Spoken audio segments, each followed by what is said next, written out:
Hello दोस्तों, good morning. स्वागत है एक बार फिर से आप सभी का एमजेटी एजुकेशन में। दोस्तों आज है 11 अप्रैल। आज की इस वीडियो में हम लोग बात करेंगे 11 अप्रैल 2021 के करंट अफेयर के सभी इंपॉर्टेंट क्वेश्चंस के बारे में। पूरी वीडियो ध्यान से देखिएगा, पूरी वीडियो बहुत ही अच्छे से डिटेल में समझाई गई है। अगर आपको वीडियो पसंद आए तो वीडियो को लाइक कर दीजिएगा और शेयर कर दीजिएगा अपने दोस्तों के पास। और अगर अभी तक आपने चैनल को सब्सक्राइब नहीं किया है, चैनल को सब्सक्राइब कीजिए, बेल आइकन को प्रेस कीजिए, जिससे आने वाली वीडियोज का नोटिफिकेशन आपको मिलता रहे।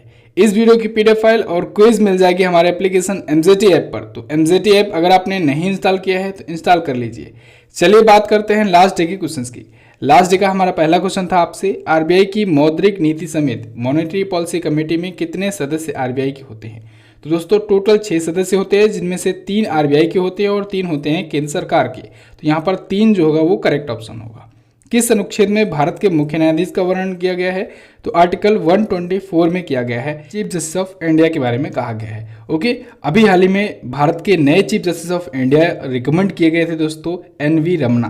तो ये होंगे भारत के 48वें चीफ जस्टिस ऑफ इंडिया। बात करते हैं आज के दिन के पहले क्वेश्चन की। पहला क्वेश्चन है, हाल ही में किस मंत्रालय ने नैनो स्नीफर को लॉन्च किया? तो अभी हाल ही में दोस्तों हमारे शिक्षा मंत्री रमेश पोखरियाल निशंक जी ने नैनो स्निफर लॉन्च किया है। नैनो स्निफर क्या होता है? ये दोस्तों एक ईटीडी है, एक्सप्लोजिव ट्रेस डिटेक्टर है, यानी विस्फोटकों को ट्रेस करने वाला एक डिटेक्टर है। और ये दुनिया का पहला माइक्रो सेंसर बेस्ड है। ठीक है, ये माइक्रो सेंसर बेस्ड है। आईआईटी बॉम्बे के रिसर्चर्स ने बनाया हुआ है नैनो स्निफर। नाम याद रखिएगा, बहुत ज़्यादा इंपॉर्टेंट है। ये क्या करेगा? ये बेसिकली डिटेक्ट करेगा विस्फोटकों को। ठीक है, एक्सप्लोजिव डिवाइसेस को ये ट्रैक करेगा, डिटेक्ट करेगा।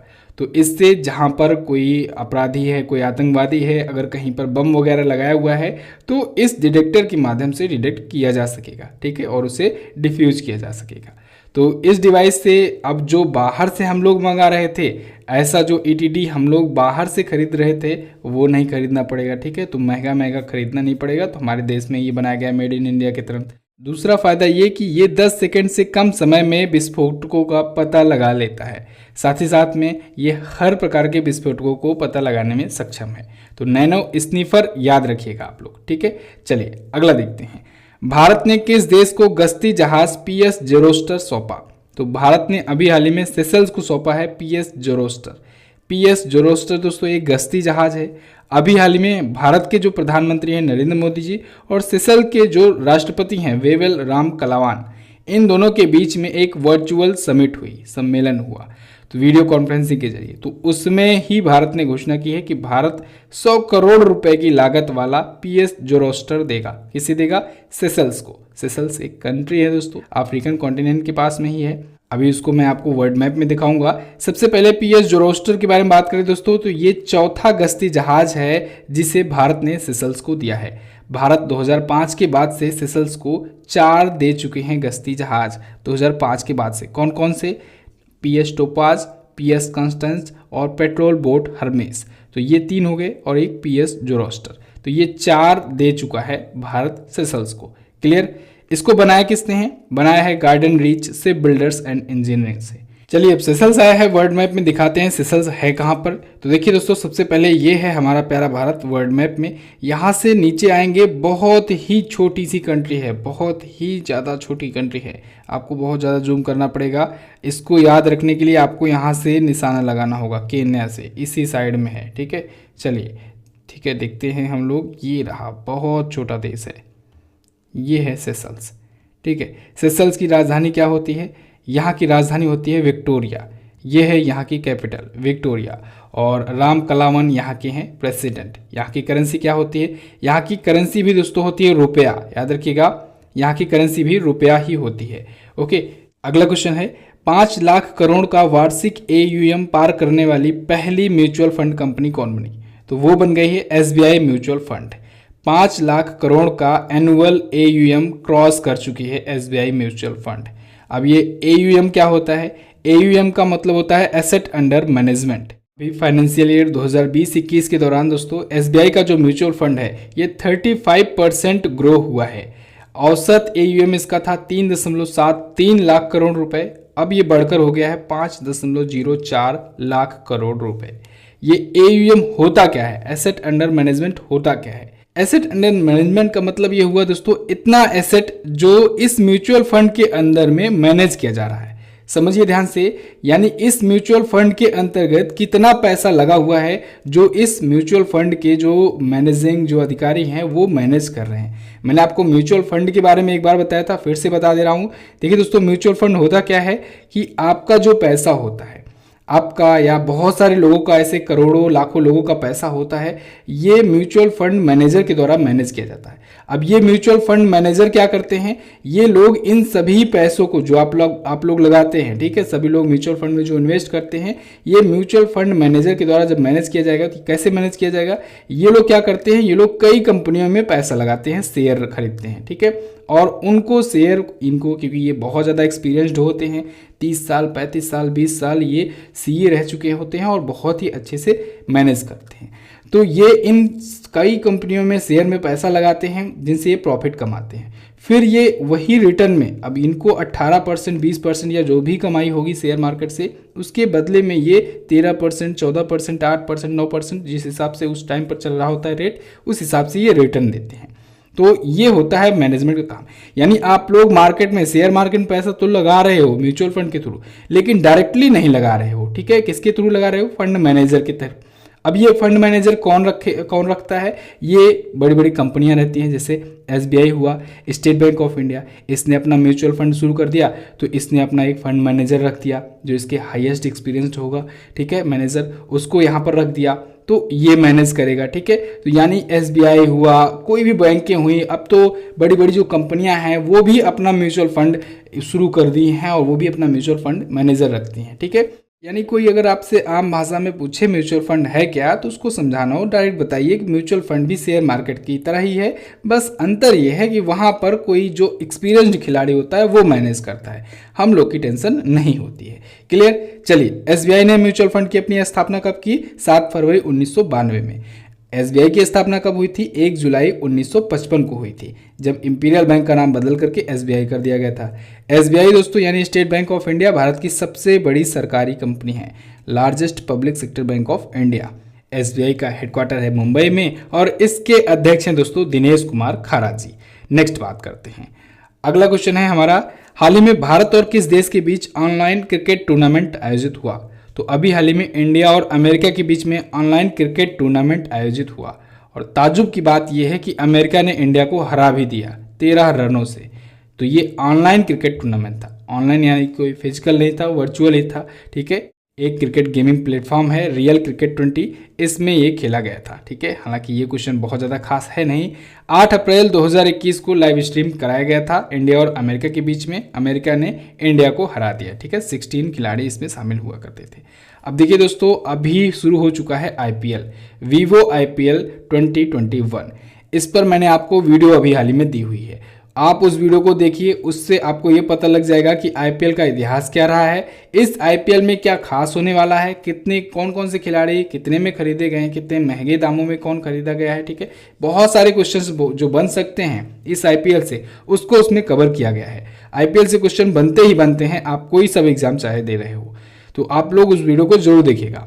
अगला, हाल ही में किस मंत्रालय ने tapping the potential of Kashmir another day in paradise कार्यक्रम आयोजित किया। तो अभी हाल ही में इसे आयोजित किया है पर्यटन मंत्रालय ने। हमारे जो पर्यटन मंत्री हैं उन्होंने tapping the potential of Kashmir another day in paradise नाम का एक मेगा पर्यटन कार्यक्रम आयोजित किया है। कब, 11 से 13 अप्रैल 2021 को। कहाँ पर, श्रीनगर जम्मू कश्मीर में। ओके, हमारे पर्यटन मंत्री हैं कौन, प्रहलाद सिंह पटेल जी। अगला देखते हैं, हाल ही में किसे छत्तीसगढ़ वीरनी पुरस्कार से सम्मानित किया गया। तो अभी हाल ही में दुती चंद को दोस्तों छत्तीसगढ़ वीरनी पुरस्कार से सम्मानित किया गया। दुती चंद कौन है, ये है दोस्तों रेसर या धावक हैं, ठीक है, और इन्हें अभी हाल ही में छत्तीसगढ़ वीरनी पुरस्कार से सम्मानित किया गया है। भारतीय महिलाओं को ये दिया जाता है जो खेल या फिर कई क्षेत्रों में वीरता प्रदर्शित करती हैं या कोई एक अच्छी छाप छोड़ती हैं, तो उनका जो कंट्रीब्यूशन होता है उस पर दिया जाता है छत्तीसगढ़ वीरनी पुरस्कार। इसी वजह से दुती चंद को भी दिया गया है। दुती चंद कहाँ की हैं, ओडिशा की हैं, ओडिशा की धावक हैं। अभी 2019 में दोस्तों इटली में वर्ल्ड यूनिवर्सिटी गेम आयोजित हुआ था, उसमें इन्होंने गोल्ड जीता था और गोल्ड जीतने वाली ये पहली भारतीय महिला बन गई थी। इसके साथ ही अभी जकार्ता में एशियन गेम्स जो हुआ था 2018 वाला, उसमें 100 मीटर और 200 मीटर में सिल्वर मेडल इन्होंने जीता था। इनके नाम दोस्तों 11.22 सेकंड का नेशनल रिकॉर्ड है 100 मीटर रेस में, दूती चंद के नाम। क्लियर। अब आया है छत्तीसगढ़, क्योंकि छत्तीसगढ़ ने दिया है तो हम लोग छत्तीसगढ़ के बारे में जानेंगे। छत्तीसगढ़ मैप में देखिए ये रहा छत्तीसगढ़। नया रायपुर यहाँ की राजधानी है। भूपेश बघेल जी कांग्रेस पार्टी से यहाँ के हैं चीफ मिनिस्टर। गवर्नर है अनसुईया उइके। इंद्रावती नेशनल पार्क ये है छत्तीसगढ़ में ही। देखिए दोस्तों छत्तीसगढ़ में ही अभी नक्सल अटैक हुआ था और हालांकि इस पर मैंने आपको एक डिटेल वीडियो दी हुई है, पूरा क्या स्टोरी था, क्या कहानी थी, सब कुछ उसमें बताया हुआ है। ठीक है, नक्सल कब से शुरू हुआ, सब कुछ उसमें डिटेल में बताया गया है। आप उस वीडियो को देखेंगे तो ज़्यादा सही रहेगा। यहीं पर हुआ छत्तीसगढ़ में ही। ठीक है, छत्तीसगढ़ कब अलग हुआ था मध्य प्रदेश से? 1 नवंबर सन 2000 को अलग हुआ था मध्य प्रदेश से और बना था 26वां राज्य। ध्यान रखिएगा 26वां राज्य छत्तीसगढ़ बना था। 27वां राज्य बना था उत्तराखंड। 28वां राज्य बना था झारखंड। ठीक है, और 29वां राज्य बना था तेलंगाना। अभी कितने राज्य हैं? अभी हैं 28 राज्य। ठीक है, छत्तीसगढ़ अपना बॉर्डर किससे किससे शेयर कर रहा है? मध्य प्रदेश से तो अलग ही हुआ था, इससे शेयर कर रहा है। उत्तर प्रदेश से शेयर करता है, झारखंड से शेयर करता है, उड़ीसा से शेयर करता है और ये आंध्र प्रदेश से भी शेयर करता है और तेलंगाना और महाराष्ट्र से भी शेयर करता है।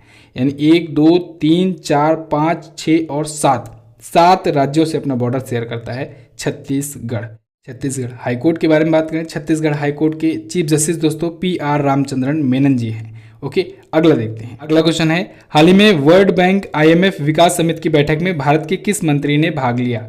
तो अभी हाल ही में हमारी वित्त मंत्री निर्मला सीतारमण जी ने इसमें हिस्सा लिया है। अभी वर्ल्ड बैंक IMF की एक विकास समिति की एक बैठक हुई थी, वीडियो कॉन्फ्रेंसिंग के जरिए ही ये सम्मेलन हुआ था। इसमें निर्मला सीतारमण जी ने भी अपना स्पीच दिया।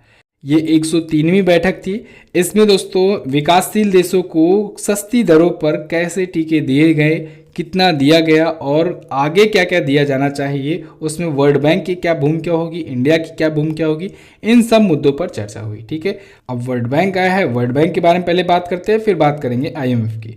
वर्ल्ड बैंक की स्थापना कब हुई थी? 1944 को। हेडक्वार्टर कहाँ पर है? वाशिंगटन DC में। अध्यक्ष कौन है? डेविड मलपास जी।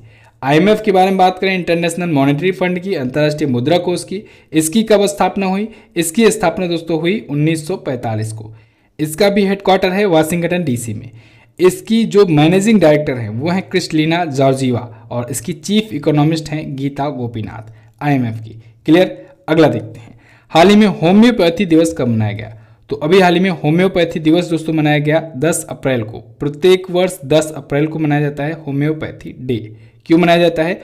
होम्योपैथी इलाज के बारे में जागरूकता फैलाने के लिए मनाया जाता है। अब 10 अप्रैल को ही क्यों मनाया जाता है? क्योंकि दोस्तों 10 अप्रैल को होता है सैमुअल हनीमैन का जन्मदिन।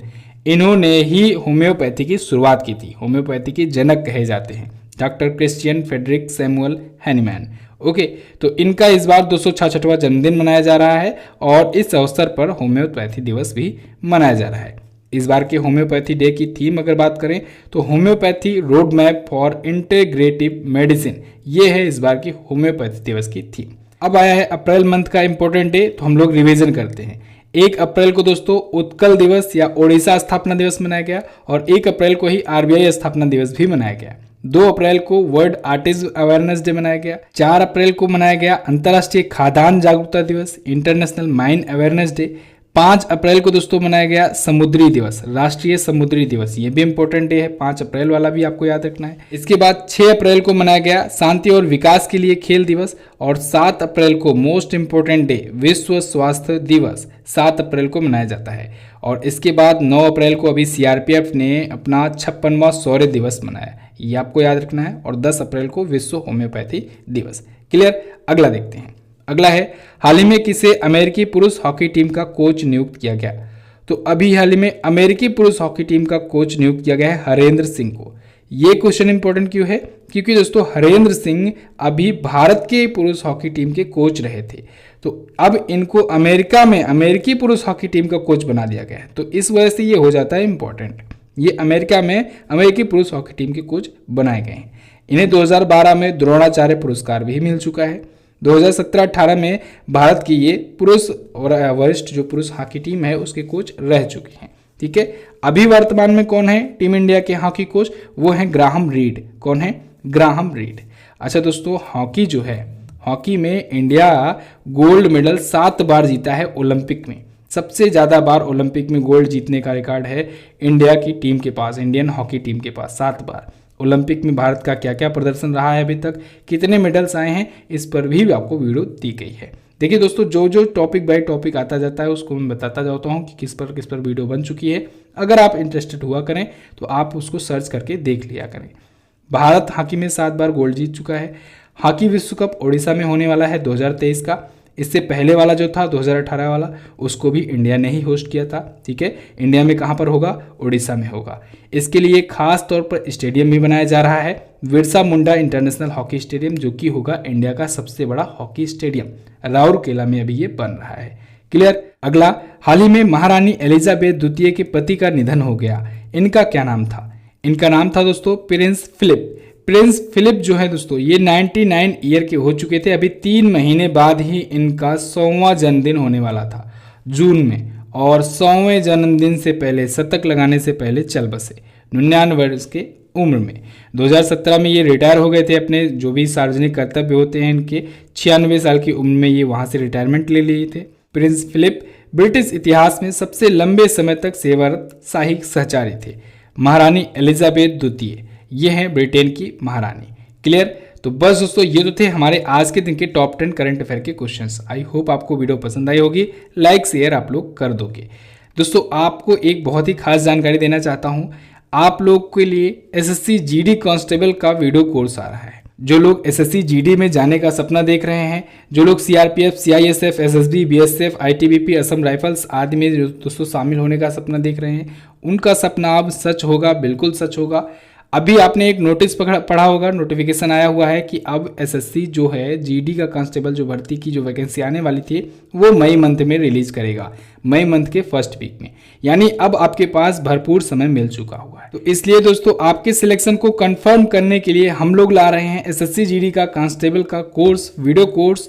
अभी 50% में लॉन्च किया जाएगा, 50% डिस्काउंट में लॉन्च किया जाएगा, सिर्फ 5 दिनों के लिए। ध्यान रखिएगा, सिर्फ 5 दिनों के लिए इसका जो प्राइस होगा वो सिर्फ होगा 599। इसमें सभी सब्जेक्ट कवर अप किए जाएंगे। ठीक है, सामान्य ज्ञान, GK GS, current affair, Hindi, math, reasoning, सब कुछ कवर अप किया जाएगा। यानी जो जो एसएससी जीडी का कांस्टेबल का जो भी सिलेबस होता है सब कुछ पूरा कवर अप किया जाएगा।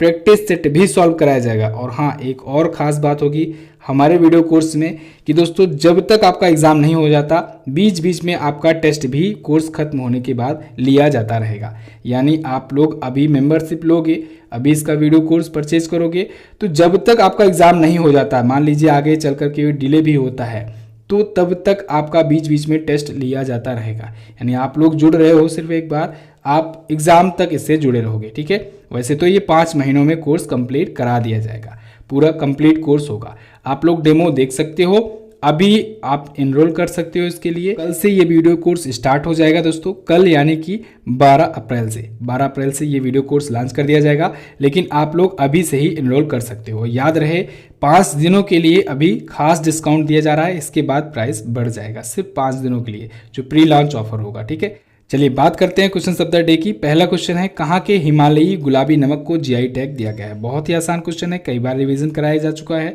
सीआरपीएफ किस वर्ष में गुजरात में किए गए अपने ऑपरेशन की याद में 9 अप्रैल को शौर्य दिवस मनाता है? दोनों क्वेश्चंस के बारे में आप काफ़ी कुछ लिख सकते हो, दोनों के बारे में आप डिटेल में लिखने का प्रयास करना। अब आप वीडियो देख ली हो, जाओ इसकी क्विज भी सॉल्व कर लो। क्विज कहाँ मिलेगी? एमजेटी ऐप पर, गूगल प्ले स्टोर पर जाइए, एमजेटी ऐप पर आप लोग वहाँ पर वीडियो कोर्स भी परचेज कर सकते हैं, वहीं से आप लोग डेमो क्लासेस भी ले सकते हैं। ठीक है, याद रहे वीडियो कोर्स आएगा कल से, अभी आप एनरोल कर सकते हैं। ठीक है, ओके, तो वीडियो में बस इतना ही रखते हैं दोस्तों। वीडियो को एंड तक देखने के लिए बहुत बहुत धन्यवाद। मिलते हैं अगली वीडियो में, तब तक के लिए नमस्कार, जय हिंद, वंदे मातरम।